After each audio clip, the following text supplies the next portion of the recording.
Ini asal-usul ketupat, hidangan khas Lebaran.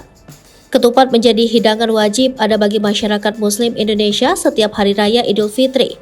Padahal jika diamati, hidangan ketupat sebenarnya tak ada di negara-negara Timur Tengah. Dari mana sebenarnya tradisi makan ketupat ini berasal?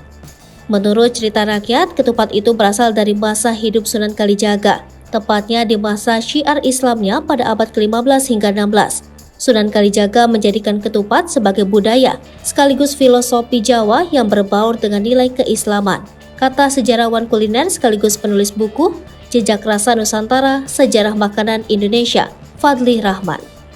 Masyarakat Jawa dan Sunda menyebut ketupat sebagai kupat, yang berarti ngaku lepat atau mengakui kesalahan. Simbolisasi lain dari ketupat menurut Fadli, laku papat, 4 laku yang juga melambangkan 4 sisi dari ketupat. Namun begitu, Fadli tak memungkiri jika ketupat bisa jadi berasal dari zaman yang lebih lama, yakni zaman Hindu-Buddha di Nusantara.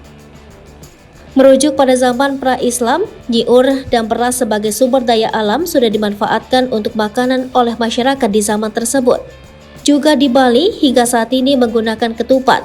Orang Bali menyebutnya tipat dalam ritual ibadah.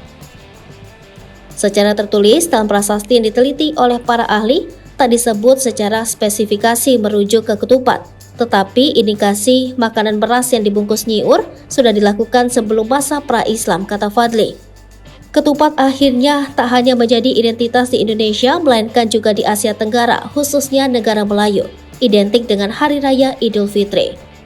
Di Islam, ketupat dicocokkan lagi dengan nilai-nilai keislaman oleh Sunan Kalijaga, membaurkan pengaruh Hindu pada nilai-nilai keislaman, menjadi akulturasi yang padu antara keduanya, tambah Fadli.